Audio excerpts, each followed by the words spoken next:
तो हेलो भाई, नमस्ते, प्रणाम। धर्मेंद्र दीवाना एंटरटेनमेंट आप लोगों का स्वागत है। भोजपुरी का सबसे पहले खबर पाने के लिए धर्मेंद्र दीवाना एंटरटेनमेंट को सब्सक्राइब और शेयर करें।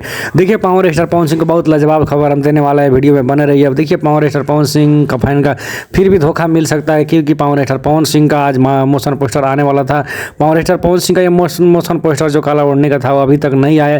तो देखिए, टीम वालों ने इतना गलती कर रहा है कि हद हिसाब पार हो गया है, फैन को पूरा दिल तोड़ कर रख दिया है। तो वीडियो में बने रहिए, हम कि बता रहे हैं कि पावर स्टार पवन सिंह का एक ठंडी गाना शूट हो रहा है, जो देसी माहौल के गाना है, इसमें शूट हो रहा है। ये भी गाना लग रहा है कि आदित्य फिल्म से कुछ बोला रहा है कि आदित्य फिल्म से आने वाला है।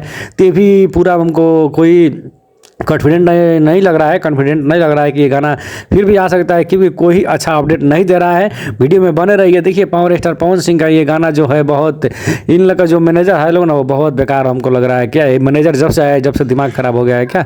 देखिए, पावर स्टार पवन सिंह का काला ओढ़नी का मोशन पोस्टर आज जाने वाला था, आज भी नहीं आया। तो गाना कब आएगा? ठीक है, तो इसमें हमको कुछ लोचा लग रहा है और समझ नहीं आ रहा है इसके बारे में कि इन लोग क्या मैनेजरी कर रहा है। ठीक है, जय हो। पावर स्टार चैनल को सब्सक्राइब और शेयर करें।